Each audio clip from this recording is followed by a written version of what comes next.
हनुमान जी कौन है?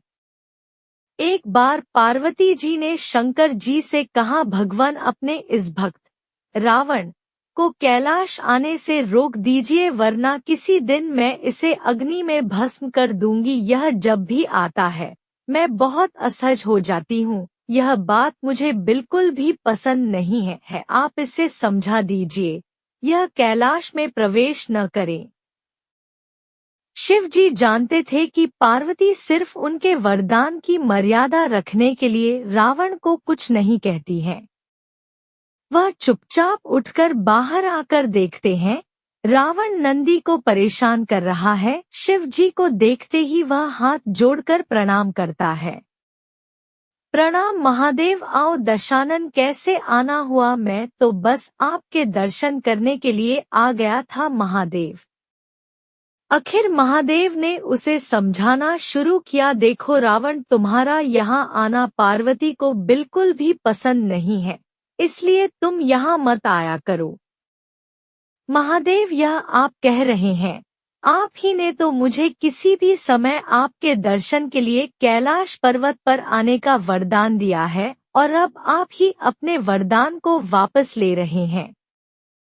ऐसी बात नहीं है रावण, लेकिन तुम्हारे क्रियाकलापों से पार्वती परेशान रहती है, और किसी दिन उसने तुम्हें श्राप दे दिया तो मैं भी कुछ नहीं कर पाऊंगा, इसलिए बेहतर यही है कि तुम यहाँ पर न आओ।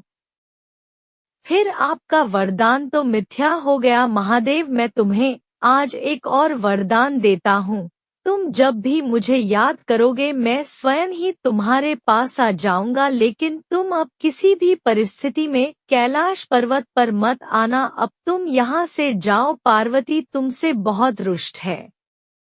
रावण चला जाता है, समय बदलता है। हनुमान जी रावण की स्वर्ण नगरी लंका को जलाकर राख करके चले जाते हैं, और रावण उनका कुछ नहीं कर सकता है। वह सोचते सोचते परेशान हो जाता है कि आखिर उस हनुमान में इतनी शक्ति आई कहाँ से। परेशान होकर वह महल में ही स्थित शिव मंदिर में जाकर शिवजी की प्रार्थना आरंभ करता है।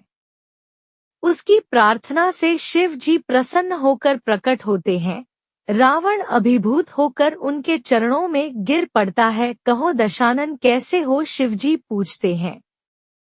आप अंतर्यामी हैं महादेव, सब कुछ जानते हैं।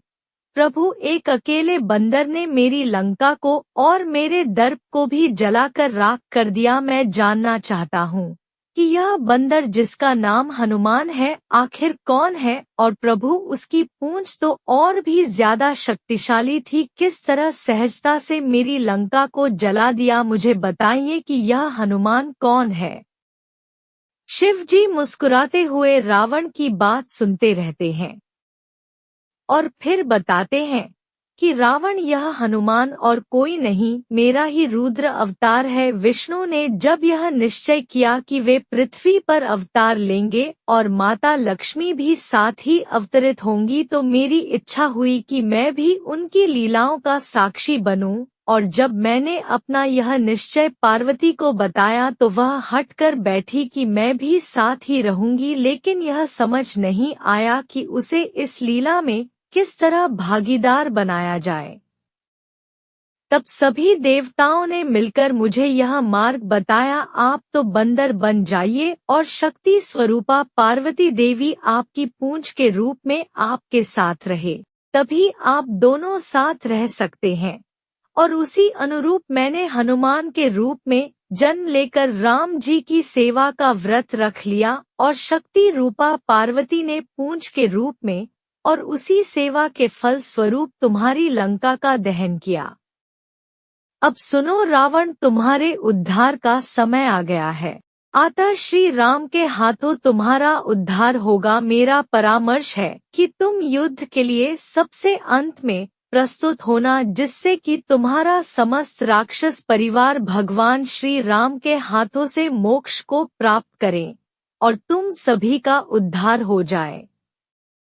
रावण को सारी परिस्थिति का ज्ञान होता है और उस अनुरूप वह युद्ध की तैयारी करता है और अपने पूरे परिवार को राम जी के समक्ष युद्ध के लिए पहले भेजता है और सबसे अंत में स्वयं मोक्ष को प्राप्त होता है।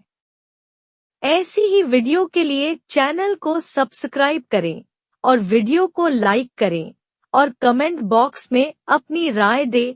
वीडियो देखने के लिए धन्यवाद।